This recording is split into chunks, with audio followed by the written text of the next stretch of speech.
아멘. 오늘은 성령이 이끄시는 교회라고 하는 주제로 말씀을 같이 나누겠습니다. 벌써 9월 둘째 주일이 되었습니다. 그래서 성령이 이끄시는 교회, 제목이 참 좋은데 부담스러운 제목이에요. 그냥 바라볼 것이 아니고 성령이 이끄시는 교회가 되려면 우리가 기도만 할 것이 아니라 그것에 순종해야 되는데 부담스러운 말씀이 우리에게 은혜가 되기를 주의 이름으로 축원합니다. 아멘. 세계 곳곳에 지금 위기와 고난과 또 많은 어려움이 있습니다. 지진과 허리케인과 또 전쟁과 테러 또 폭력들이 심각한 수준입니다. 사람들은 안전한 곳을 찾지만 이 땅에는 안전한 곳이 없어요. 아무리 땅을 파고 또 아무리 위에 높은 산중에 들어가도 우리에게는 그렇게 안전이 없습니다. 주님이 지키지 아니하시면 우리는 안전이 없다라고 하는 것이에요. 그래서 시편 18편 2절에 보면, 시편 18편에 보면 우리에게 하나님이 우리의 힘이 되신다 그렇게 이야기해요. 나의 힘이 되신 여호와여 내가 주를 사랑합니다.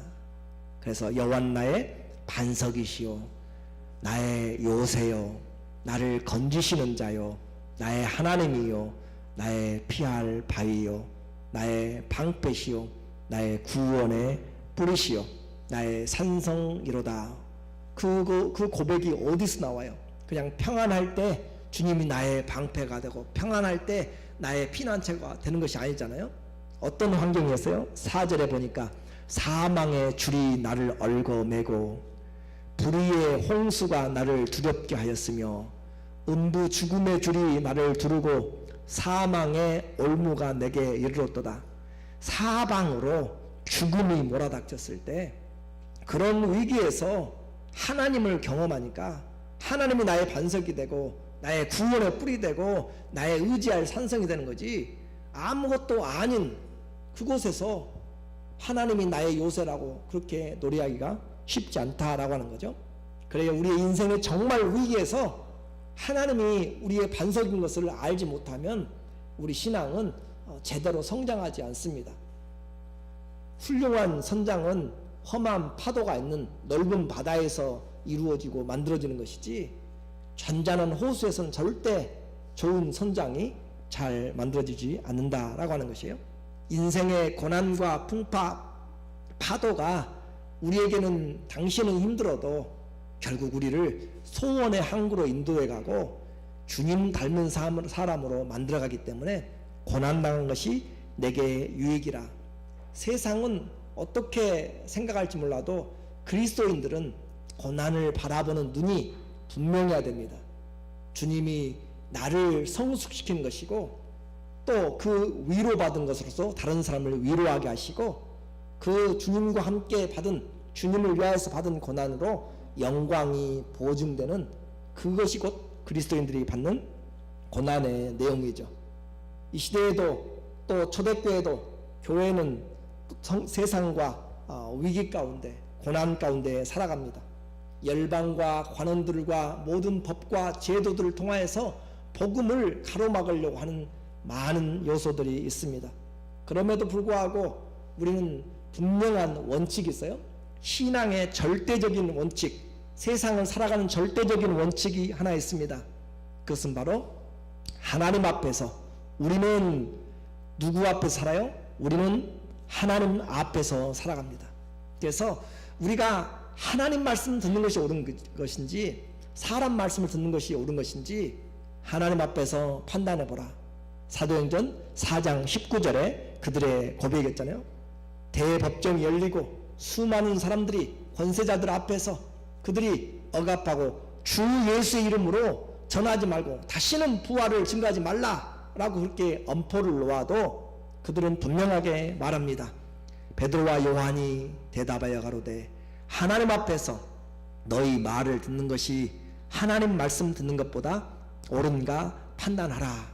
우리는 보고 들은 것을 말하지 아니할 수 없다 하니, 믿음은 내게 하나님이 계신 것과 그 하나님을 찾는 자에게 주님이 상을 주신다라고 하는 것을 믿는 그 믿음 안에서 시작합니다. 그래서 하나님 말씀 듣는 것이 합당하다. 모든 권세 하나님 앞에 있습니다. 주님이 주신 것이에요. 그러나 그 권세의 원래 주장이신 주님을 우리는 봐야 된다는 것이죠. 오늘 우리 드리는 이 날은 구별된 날입니다. 모든 날이 주님께 속하였지만 그래도 주일은 구별하여서 하나님이 택하신 날이죠. 성도들에게 특별히 구별된 날입니다. 그래서 성령 안에서 그 무엇보다도 주님으로 살아가는 것을 고백하는 것이 주일이에요. 일주일 동안 열심히 6일 동안 살아가면서 주의 은혜로 살아가지만 그래도 세상의 법칙으로 살지 않고 하나님의 창조의 법칙으로 은혜의 법칙으로 내가 주 앞에 나가서 예배함이 나의 첫날 내가 해야 될 것이다 라고 생각하면서 첫날을 떼어서 구별하여 주님 앞에 드림으로 나머지 6일도 주님이 간섭하여 주실 것을 바라보면서 그 믿음으로 구별하여 드리는 것이에요. 그것이 우리의 믿음이고 하나님으로 살아가는 것이죠. 오늘도 안 나오고 돈을 벌고 오늘도 안 나가고 공부하고 오늘도 안 나가고 열심히 운전하고 기계를 돌리고 그러면 얼마나 이익이 많이 남아요? 근데 우리는 그것으로 살아가지 않는다는 것이죠. 물론 이익이 많이 벌 수도 있을지도 몰라요. 그러나 하나님은 우리는 그 방법으로 살아가지 않고 매일매일 주님이 공급하시는 은혜로 살아간다는 것을 고백합니다. 세상의 방법이 아니라 하나님의 방법으로 살아간다고 고백하는 것이 오늘 우리가 모든 것을 놔두고 주님 앞에 와서 예배드리는 장소에 모이는 것이에요. 그것이 우리의 믿음이고 표현입니다. 그것 때문에 잘못 살 수 있고 그것 때문에 잘 건강하지 못할 수 있고 그것 때문에 쉬지 못할 수도 있을지 몰라요. 그러나 우리는 하나님 앞에 살아가기 때문에 그것을 믿음으로 또 주님이 주시는 영원한 것을 바라보면서 여러분도 뉴스를 보셔서 아시겠지만 플로리다에 그 600만 명 이상이 이베큐에이션을 강제로 다 하고 있잖아요. 이제까지 쌓아놓은 것들이 어떻게 될지 모르는 것이에요. 오늘 여러분에게 이곳에서 다 이베큐에이션을 다 나가라고 강제로 다 나가라고 이야기하면 여러분이 뭘 가지고 나가겠어요? 우리 인생은 우리 손에 있지 않습니다. 그러므로 우리는 이 세상뿐만 아니라 영원하신 그분 앞에 구별하여서 예배드리는 것, 그리고 그 예배드릴 때 주님이 우리에게 주시는 그 말씀은 세상을 이겨낼 수가 있고 우리 영혼에 기쁨을 줄 줄로 믿습니다. 오늘도 분명히 주님은 사모하는 영혼에게 만족해하는 주의 은혜를 주실 것입니다. 주의 말씀이 그들에게 임하였어요. 초대교회 하나님의 말씀이 임하였고 그들이 기도함으로 성령이 임하였습니다. 그랬더니 변화가 되기 시작하였어요. 주의 말씀을 듣고 그들이 기도하니까 성령이 충만해졌는데 두 가지의 현상이 나타났습니다. 하나는 그들이 담대하게 하나님의 말씀을 전하는 것입니다.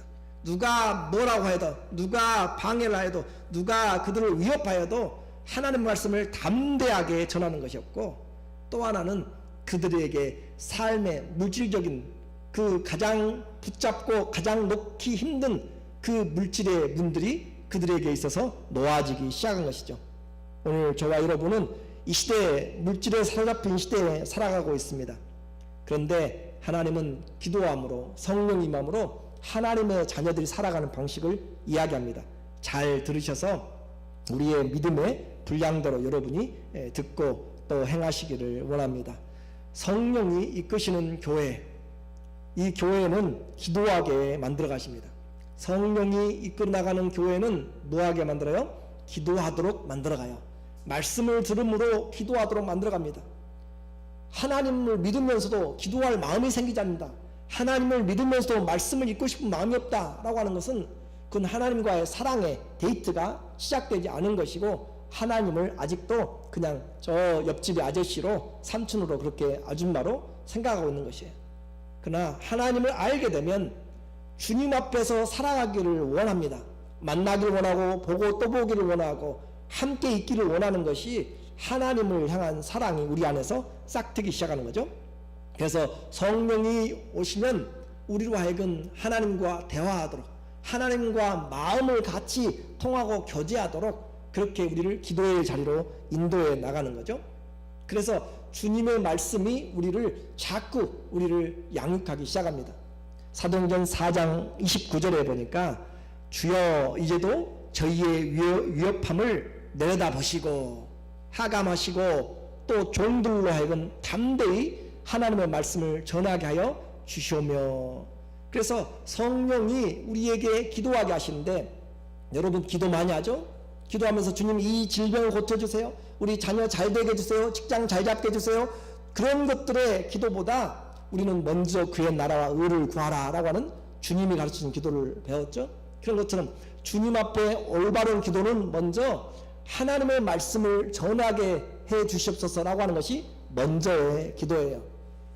참 어렵죠. 나는 그렇게 하기 싫은데, 근데 그런 주님은 그렇게 해야 그 기도가 우리에게 합당하고 또 우리가 주님이 주시는 세상의 것들을 넉넉히 얻고 누릴 수 있다, 넘치도록 행하신다라고 이야기합니다.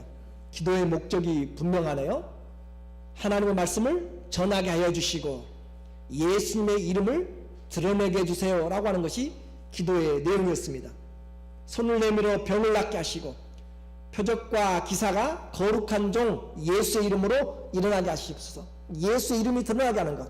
자, 기도하는 내용은 하나님의 말씀을 전하게 하기 위해서, 기도하는 내용은 예수의 이름을 나타내기 위해서 기사와 표적이 예수님의 이름으로 나타나기를 기도하는 것이었습니다. 그래서 기도는 영적인 전쟁을 치르는 것이 되어서 우리의 심령에 말씀을 전하기 전에 바로 이런 기도가 있어야 된다라고 했어요. 저도 여러분에게 기도하고 나왔고, 여러분도 그렇게 말씀을 들을 때는 기도해야 된다고 했어요. 그냥 있으면 절대 여러분에게 양식이 되지 않습니다. 사단은 떨어지자마자 여러분 마음에서 그냥 다 길가에 떨어진 것처럼 다 씨앗을 다 먹어버려요. 졸게 만들고 듣지 못하게 만들고 또 다른 생각하게 만들므로써 하나님의 말씀이 들어오지 않도록 그렇게 만듭니다. 그래서 바울은 감옥에 있어도 기도를 요청합니다. 에베소서 6장 19절에 보니까 또 나를 위하여 구할 것은 내게 말씀을 주사 나로 입을 벌려 복음의 비밀을 담대히 알리게 하옵소 할 것이니, 이 일을 위하여 내가 쇠사슬에 매인 사신이 된 것은 나로 이 일에 당연히 할 말을 담대히 하게 하려 하심이라. 이 말씀을 읽으면 우리의 삶에 좀 어떻게 적용이 안 되는가요? 바울은 멍청한 사람이 아니에요. 당대의 가장 뛰어난 가말리엘 문화에서 최고의 그런 학식을 갖춘 자입니다. 율법의 정통한 자였고 또 헬라의 또 철학에 능한 자였어요. 그런 자예요. 그런데도 불구하고 그가 이 내게 모든 유익한 것을 다 배설물로 여기고 오직 내가 주님 예수님을 아는 것을 최고의 지식으로 알아서 내 인생을 거기다 걸었다고 이야기하는데, 우리는 그렇게도 많이 안 배웠잖아요. 우리 중에 뛰어난 자가 얼마나 있어요. 그런데도 불구하고 우리는 주님을 너무 알지를 못해요. 그가 고백하잖아요. 나를 위하여 구할 것은 예수님 때문에 감옥에 갇혀 있어요. 사람들은 미쳤다 할 것이고, 사람들은 왜 그렇게 별난 짓을 하냐고 이야기하고, 왜 그렇게 머리가 안 돌아가냐고 그렇게 생각할지 몰라요. 나이가 60, 70 넘어가면서 감옥에 갇혀 있는 그 사람 무엇이 대단해요. 그런데도 그는 이야기하고 있습니다. 나를 위하여 구할 것은, 기도할 것은 빨리 석방되라, 그것을 기도하라는 것이 아니에요. 나에게 영치금을 좀 넣어달라, 그것도 기도하는 것이 아니에요. 내 몸이 회복되고 좀 젊은 사람처럼 그렇게 좀 건강하게 해달라는 것도 아니잖아요. 그가 기도하는 것이 뭐예요? 내게 말씀을 주사 내 입을 벌려서 복음의 비밀을 담대히 알리게 해달라고 기도를 요청하고 있어요. 왜 그래요? 하나님의 말씀은 기도하지 않으면 전달이 안 되기 때문에 그래요. 하나님의 말씀은 우리가 기도하고 듣지 않으면 안 들려지기 때문에, 변화가 안 되기 때문에 바울은 지금 감옥에서 그들에게 마지막 편지를 맞춰가면서 그렇게 하고 있는 것이에요. 어리석어서가 아닙니다. 분명하기 때문에 그래요.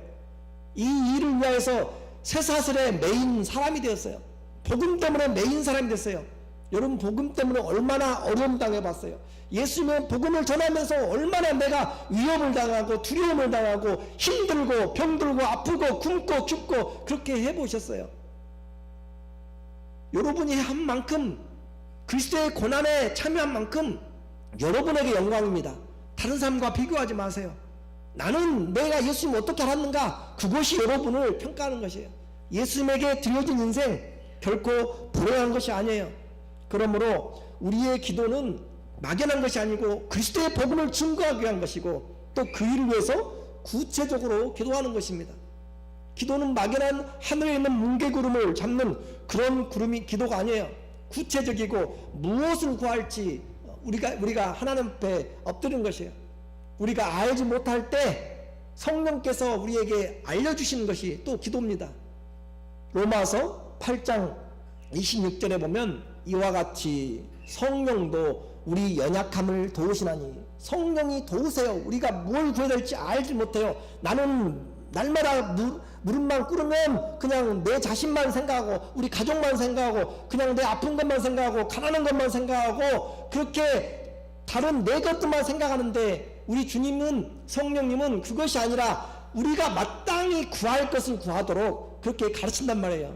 그래서 빌 바를 알지 못하나 오직 성령이 말할 수 없는 탄식으로 우리를 위해 친히 간구하십니다. 성령이 여러분을 위해서 간구하는데 여러분이 그런 만남의 시간을 가져야 되잖아요. 성령님께 우리의 마음을 토로해 놓고 나는 기도할 줄 몰라요, 나는 입도 열어지지 않아요 하면서 하나님과의 마음은 시간은 가져야 되잖아요. 하나님이, 성령이 여러분에게 역사할 수 있는 기회는 드려야 되잖아요. 마음을 감찰하시니까 성령의 생각을 아시나니 이는 성령이 하나님의 뜻대로 성도를 위하여서 간구하신다.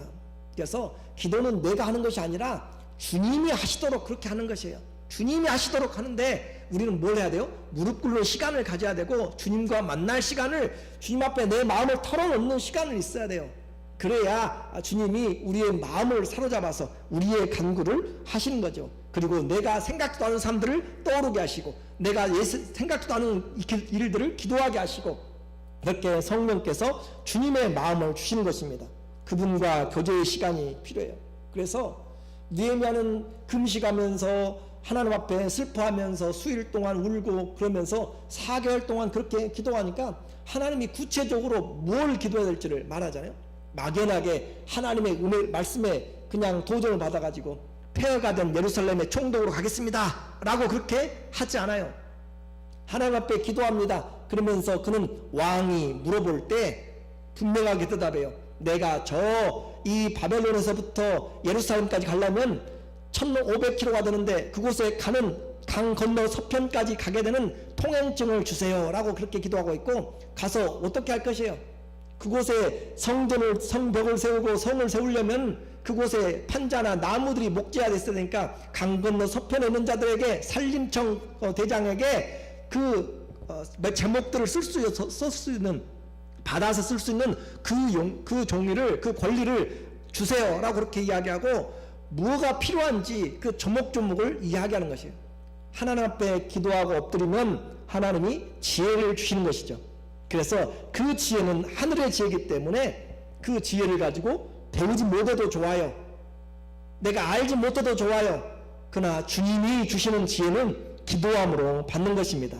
야고보서 1장 5절에 보면 너희가 지혜가 부족하거든 하나님 앞에 꾸짖지 아니하고 후히 주시는 하나님 앞에 구하라 라고 그래요. 그러면 주시리라. 너희 중에 누구든지 지혜가 부족하거든, 우리 주님은 주기를 원하는데 구하는 자에게 주십니다. 구하는 자에게 지혜를 주세요.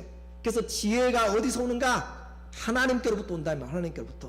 그 지혜는 세상을 이겨내고 살아가는 지혜입니다.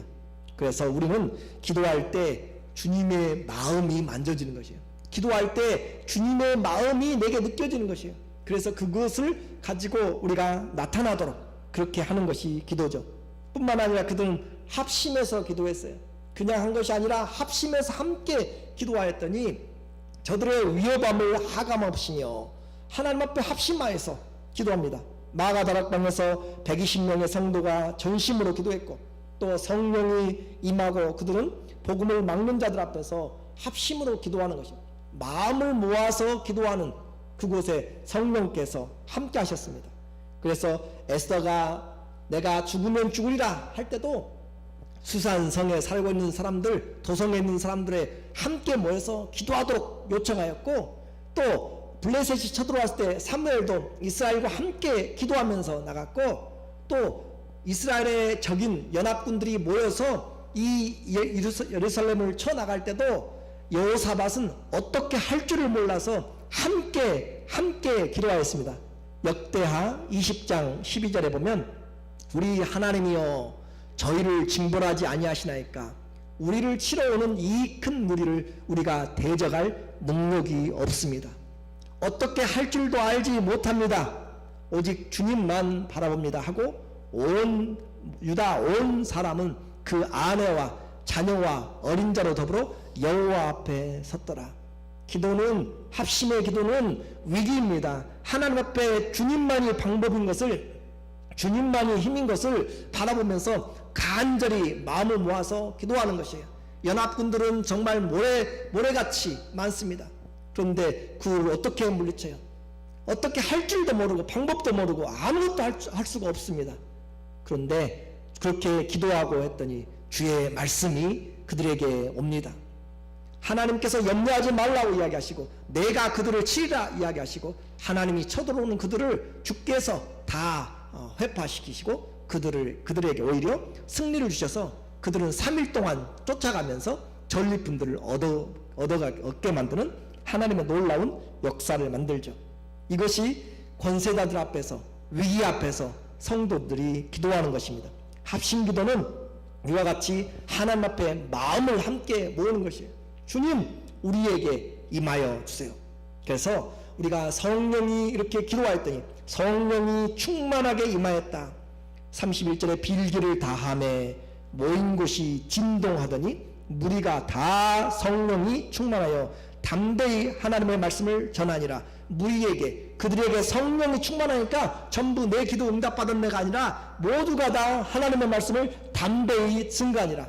성령이 임하면 예수 그리스도를 증거하는 것이 첫 번째입니다. 성령이 충만하면 예수님이 우리 안에 들어오는 것이 첫 번째란 말이죠.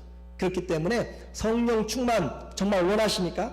그러면 성령 충만을 원하면 주님이 여러분을 주님의 말씀을 듣게 만들고 성령 충만으로 예수님을 증거하게 하는 것이 여러분이 성령 충만이 지속적으로 되어진 것이죠. 성령 충만은 그래서 가만히 있지 않습니다. 성령 충만은 여러분을 움직이는 거죠. 성령 충만은 그래서 내 마음에 어떤 위로나 감동이 아니라 성령 충만은 우리의 삶을 변화시킵니다. 성령 충만은 내 마음에 그래야겠다가 아니라 나의 삶이 변하도록 이끌어가는 것이에요. 주님이 내 안에 커져서 그렇게 하지 않고는 견딜 수 없는 마음을 우리에게 주십니다. 성령이 주관하는 것이죠. 나는 복음 전하기 싫어요. 부끄러움 당하기 싫어요. 내 시간이 바빠요. 그런데도 성령은 내 삶을 바꿔내는 것이에요. 성령의 충만은 사람이 두려워요. 그런데 두렵지 않게 만드는 것입니다. 성령의 충만은 세상이 바라보는 것을 보지 않고 하나님의 눈에서 바라보고 내 발을 믿음으로 떼어넣게 만드는 것이죠. 하나님의 보내신 이는 하나님의 말씀을 하나니 이는 하나님이 성령을 한량없이 부어주심이라. 그 사람이 하나님의 사람이냐 아니냐 어떻게 분별해요? 하나님의 사람은 하나님의 보내신 이는 하나님의 말씀을 하나니 요한복음 3장 34절의 말씀이잖아요. 하나님의 말씀을 해요. 여러분 살아가면서 하나님의 말씀을 얼마나 하고 살아가세요? 그러면서도 와서 성령 충만하게 해주세요. 성령 충만 말이 안 맞습니다.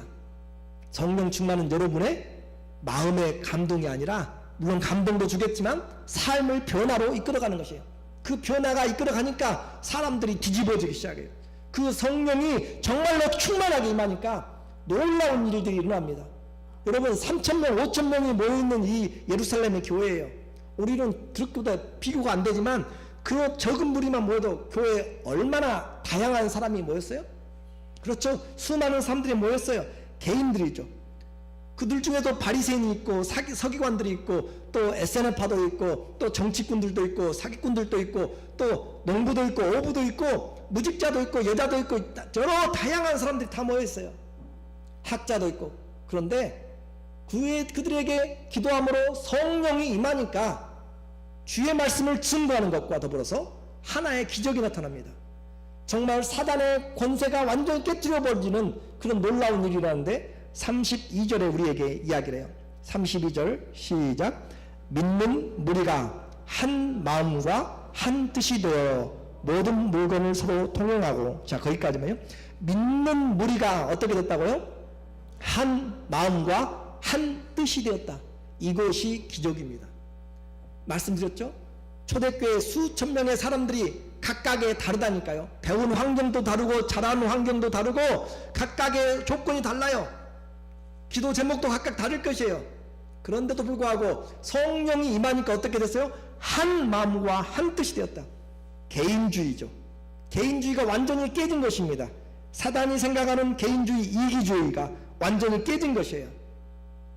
성령이 충만하게 되면 나를 생각하게 하지 않습니다. 성령이 충만하면 누구를 생각해요? 그리스도의 마음을 품게 만듭니다.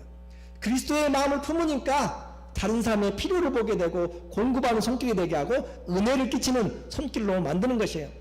여러분 잘 생각해 하셔야 돼요. 오늘 말씀의 제목이 성령이 이끄시는 교회예요. 성령이 이끌면 여러분의 마음을 그리스도의 마음으로 주님이 바꾸는입니다. 그래서 여러분에게 주의 마음이 찾아오게 되고 그 마음으로 삶을 바꾸도록, 그 삶을 바꾸는 기적의 연속이 뭐였어요? 저희가 한 뜻이 되어서 물건을 서로 통용하고 제 재물을 조금이라도 제 것이라 하는 이가 하나도 없더라. 이것이 바로 기적 중에 기적이라고 했어요. 마음이 하나 되니까 물건 나누는 것 아무것도 아니에요. 그렇죠? 마음만 하나 되면 아까운 것이 없어요. 문제는 마음이 하나 되지 않기 때문에 내 것 있고 네 것 있고 그렇게 경쟁하면서 서로 이기주의로 하는 것이죠. 사단은 자기만 보게 만드는 거잖아요. 사단은 나를 위해서만 기도하게 만들잖아요. 우리 가족을 위해서만 기도하게 만들고 우리 교회만 위해서. 그러나 성령이 충만하게 되면 내가 아니라 그리스도의 마음을 가지고 기도하도록 하게 된단 말이에요. 우리를 위해서 기도, 우리를 위해서, 주의 나라를 위해서 기도하도록 그렇게 만든단 말이에요. 그래서 마음이 하나가 되면 못할 것이 없습니다. 진정한 능력은, 진정한 성령의 충만은 바로 성령이 그리스도의 마음으로 우리를 충만하게 하고 그리스도의 마음을 품게 만들었을 때, 그리스도의 마음이 우리에게 왔을 때 그 모든 것들은 자동으로 해결이 되는 것입니다. 그리스도의 마음이 오면 두려움이 없어집니다. 사람들을 우상 숭배하지 않고 사람들을 바라보지 않고 사람을 의지하지 않습니다. 성령은 그리스도의 은혜로 주의 말씀을 승가동 만들고 물질이 신이 되어버린 이 시대죠. 물질이 개인주의의 가장 큰 것이 뭐예요? 물질로 나타나잖아요. 왜 이 땅에 전쟁이 있어요? 빵을 위해서 오잖아요. 다른 나라는 못 먹어도 우리는 더 먹어야 된다. 저 사람은 못 얻어도 직장 잃어도 나는 좋으면 좋다, 나는 가지면 좋다라고 생각해서 그래서 집단주의가 생기고 이기주의가 생기고 그러잖아요. 빵 때문에 전쟁이 일어나는 거잖아요. 이기주의의 가장 극단이 바로 이 물질입니다. 그런데 성령께서 사단의 그 계획들을 깨뜨리고 하나님의 성령이 임하게 되니까 마음이 그리스도의 마음이 되니까 세상의 가장 이기주의적인 것, 그것 때문에 전쟁이 있고 쉴 날이 없고 요즘도 그렇게 박터지게 싸우고 있는 시대에 그 물질의 벽을 물질과를 완전히 바꿔버리잖아요. 이건 내 것이 아니라 우리의 것으로 필요를 공급해 주도록 그렇게 보게 만드는 것, 그것이 성령의 기적이었습니다. 그러니까 오늘 이 사도행전 4장은 우리가 잘 보아야 돼요. 성령이 충만하게 성령이 이끌어가면 내 안에 무엇이 오는가, 그리스도의 마음이 와서 우리의 삶을 바꿔놓는다라고 하는 사실을 분명히 알아야 됩니다. 내가 그렇게 보배로 생각하고 그렇게 못 놓을 것 같은 것들도 성령 오시면 놓게 만들고 그것도 다 흘러가도록 놓는단 말이에요. 내가 그렇게 붙잡고 야곱이 그렇게 붙잡고 자기 은퇴를 준비하면서 자기 아들 요셉에게 채색옷까지 입혀서 자기의 후대로 그렇게 세워놓고 있었지만 하나님은 요셉을 빼앗아가잖아요. 하나님이 연단시킬 때 그 손에 있는 것들을 뺏게 놓게 만든단 말이죠. 오늘 우리는 성령으로 충만한 교회, 그 교회는 주님의 마음이 오게 됨으로써 세상에서 가장 힘든 물질의 관을 완전히 바꿔버립니다. 내 신앙이 아니라 그리스도의 신앙으로 물질이 신이 된 세상에서 물질을 내어서 교회에 둠으로써 그들의 진정한 주인이 세상의 물질로 살아가지 않고 세상의 방법으로 가치관으로 살아가지 않고 누구로 살아가요? 그리스도로 살아가는 것을 고백하는 것이 바로 성령이 충만한 자의 삶입니다. 그래서 여러분의 삶이 성령이 충만하면 나는 다른 것으로 살지 않습니다. 그리스도로 살아갑니다 라고 하는 고백이 성령이 충만한 것입니다. 복음이 전파되는 곳에 은혜가 있습니다. 33절 보니까 사도들이 큰 권능으로 주 예수의 부활을 증거하니 우리가 은혜를 얻었습니다. 은혜를 얻어도 그 중에 핍절한 자가 없으니, 은혜를 받으니까 그리스도의 마음이 와서 말씀이 전파되고, 은혜를 받으니까 은혜는 나를 그냥 위로해주고 그렇게 덮어주고, 물론 그런 부분도 있지만 하나님의 진정한 은혜는 나를 거기에 그만두지 않습니다. 나를 움직여 나간다고 했어요. 은혜가 임하게 되면 여러분을 그리스도의 마음으로 움직여 나간다고 그랬어요. 그것이 은혜 받은 자의 삶입니다. 창세기 39장 4절에 은혜 받으니까 요셉이 그 주인에게 은혜를 입어서 섬김에, 은혜를 받으니까 섬김도 달라지는 것이에요. 그냥 종의 의무가 아니라 마음을 다한 섬김이 되는 것이에요. 은혜를 받으면 종에서 해방되는 것이 아니라 은혜로 섬기는 것입니다. 은혜를 받으니까 주님이 우리를 하나님의 사람으로 만들어 가도록 나를 내어놓아요. 디도서 2장 11절에 모든 사람에게 구원을 주시는 하나님의 뭐가 나타났어요? 은혜가 나타나. 모든 사람에게 구원을 주시는 하나님의 은혜가 나타나 우리를 어떻게 했어요? 양육하시되. 은혜가 나타나서 너 하나님의 말씀을 배우도록, 자기 자신을 내려놓도록 그렇게 말씀으로 양육하시되, 경건치 않은 것이 무엇인지 세상의 정욕을 버리게 하고 근신하게 만들고 의롭게 만들고 경건함으로 이 세상을 살아가도록 그렇게 뭐가 양육을 해요? 은혜가 양육을 해요. 은혜가. 그러니까 여러분이 은혜를 받으면 가만히 있으라고 해도 양육받기를 원하는 것이고, 말씀을 들으려고 하는 것이고, 기도하기를 원하는 것이고, 은혜가 임하면 여러분을 그냥 두지 않습니다. 여러분을 하나님이 움직여 나가시고 은혜가 여러분을 수고하게 만듭니다. 고린도전서 15장 10절 시작. 그러나 나 된 것은 하나님의 무엇으로 된 것이니? 은혜로 된 것이니 내게 주신 그의 은혜가 헛되지 아니하여 내가 모든 사도보다 더 많이 수고하였으나 내가 아니요 오직 나와 함께 하신 하나님의 은혜로라. 여러분이 은혜를 안 받았기 때문에 헌신할 마음이 없고, 은혜를 안 받았기 때문에 내 것이 챙겨지고, 은혜를 안 받았기 때문에 내가 할 것이 없는 것이에요. 그러나 하나님의 은혜가 헛되지 아니하면, 어떤 은혜예요? 자기 아들까지 나를 위해서 내어놓은 사랑과 은혜잖아요. 나를 위해서 하나님이 그 독생자를 내어놓은 사랑을 내가 보게 되고 깨닫게 된다면, 성령으로 그것을 보게 된다면 그 무엇을 한다고 해도 우리는 헌신한다고 할 수가 없다니까요. 하나님의 은혜가 헛되지 아니하여서 그 은혜를 내가 제대로 깨달아서 그 말이에요. 제대로 깨달으니까 내가 모든 사도보다 더 많이 수고했어요. 내세울만 해요. 그런데 절대 그렇지 않다. 나는 수고한 것이 하나도 없다. 오직 내게 은혜가 와서 그 은혜가 나를 일하도록 만들었는데 내가 무엇을 했다고 자랑하겠는가? 그것이 바른 신앙생활인 줄로 믿습니다. 오늘 말씀이 이제 결론으로, 하나님의 성령이 그들에게 충만하게 임하니까 그리스도의 마음으로 한 마음 한 뜻이 됐어요. 사도들이 시켰어요? 돈 가져오라고 시켰어요? 사도들이 헌금하라고 시켰어요? 안 시켰어요. 그들이 하나님의 성령이 그들 안에서 그리스도의 마음을 품으니까 오늘 굶는 자, 내일 굶는 자, 살아가기 힘들 자, 핍절한 자들을 보고 자기들이 가지고 와서 자기들의 소유로 섬기고 나누고 그렇게 했습니다. 이것이 바로 하나님의 은혜였습니다. 어느 누구가 시켜서 하는 것이 아니라 하나님의 은혜가 충만한 교회, 성령이 이끄시는 교회는 하나님의 은혜가 일을 하도록 만들어요. 이것을 보게 만들고 저것을 보게 만들고, 내가 하여도 내가 한 것이 아니라 주의 은혜가 헛되지 않아서. 근데 그 은혜가 없으면 어떻게 돼요? 날마다 불평만 하는 거죠. 왜 저럴까? 왜 이럴까? 난 하지 않으면서 저 사람 왜 안 하네? 라고 그렇게 판단하고 비교하고 시기하고 질투하게 만드는 거. 은혜가 떨어지면 내 자신이 냉랭해지고 클클해지고 답답해져요. 그런데 하나님의 은혜가 오게 되면 다른 사람을 보지 않아요. 내게 주신 은혜가 헛되지 않아서. 다른 사람은 다 뭐라고 해도 나는 그리스도의 은혜를 받았다. 내가 죄인 중에 괴수라고 바울이 말하잖아요. 도대체 얼마나 많은 죄를 지었기 때문에 그래요? 하나님의 은혜를 생각해 보니까 하나님의 은혜를 느끼는 만큼 내 죄가 커지는 거죠. 그래서 오늘 이 기도로 성령이 충만한 자들, 이 성령이 충만하여서 우리에게 교회가 해야 될 일들을 말씀합니다. 기도하니까 마음이 전해지고 만져지고 교회는 그 일을 하는 것이에요. 교회에서 참조로 말씀드립니다. 교회에서는 금전거래를 하지 마세요. 교회 안에서 목장 안에서 절대 하지 마세요. 돈거래 뒤에는 항상 사람들의 말씀드렸잖아요. 개인주의, 이기주의의 가장 중요한 것이 바로 이 물질의 관계입니다.